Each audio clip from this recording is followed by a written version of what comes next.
بسم الله الرحمن الرحيم. عن أنس رضي الله تعالى عنه قال: ولا شممت مسكة ولا عبيرة أطيب رائحة من رائحة رسول الله صلى الله عليه وسلم.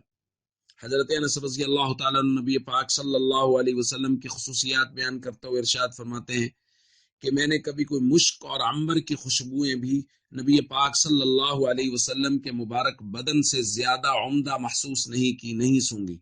یعنی سب سے زیادہ عمدہ خوشبو نبی پاک صلی اللہ علیہ وسلم کے بدن مبارک کی ہی تھی.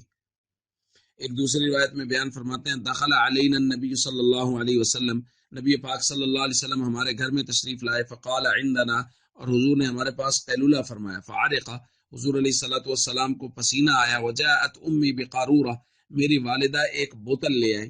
فجعلت تسلط العرق فیہا، اور اس کے اندر نبی پاک صلی اللہ علیہ وسلم کے پسینے کے قطرات کو جمع کرنے لگی. فاستيقظ النبی صلی اللہ علیہ وسلم، حضور علیہ الصلوۃ والسلام بیدار ہوئے. فقال، اور فرمایا: یا ام سلیم، اے ام سلیم، ما هذا الذي تصنعين، یہ کیا کر رہی ہیں آپ؟ قالت، انہوں نے عرض کیا: هذا عرقك یا رسول اللہ، یہ آپ کا مبارک پسینہ ہے. نجعله في طيبنا، ہم اس کو اپنی خوشبو میں ڈال لیتے ہیں. وهو من اطيب الطيب، اور وہ خوشبوؤں میں سے سب سے عمدہ، سب سے اچھی خوشبو ہوتی ہے. دوستو، صحابہ کرام نبی پاک صلی اللہ علیہ وسلم کے پسینہ کو بطور خوشبو استعمال کرتے اور حضور کے پسینہ کو اپنی خوشبو میں ڈال لیتے اور کہتے کہ کائنات میں ایسی کوئی خوشبو نہیں تھی جو حضور علیہ الصلوۃ والسلام کے بدن مبارک کی، حضور علیہ الصلوۃ والسلام کے مبارک پسینہ کی خوشبو تھی.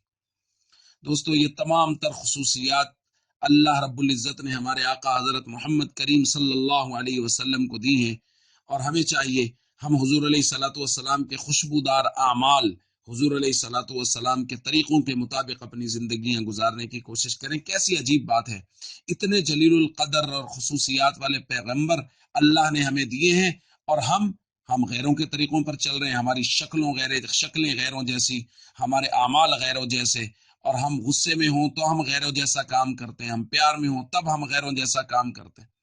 اللہ نے اتنے عظیم پیغمبر ہمیں دیے ہیں، تو دوستو ہم ان کے پیچھے چلیں، ان جیسا بننے کی کوشش کریں، ان جیسے اعمال کریں، ان جیسا اخلاق، عالی اخلاق اپنائیں، لوگوں کو معاف کرنا سیکھیں اور ضرورت کے وقت معافی مانگنا سیکھیں. تو اللہ کے نبی صلی اللہ علیہ وسلم جیسی زندگی ہونی چاہیے جتنا جلیل القدر پیغمبر اللہ نے ہمیں دیے ہیں. اس لیے ہم سب کو چاہیے کہ ہم حضور علیہ الصلوۃ والسلام کے مبارک طریقوں کے مطابق زندگی گزاریں. السلام علیکم ورحمۃ اللہ وبرکاتہ.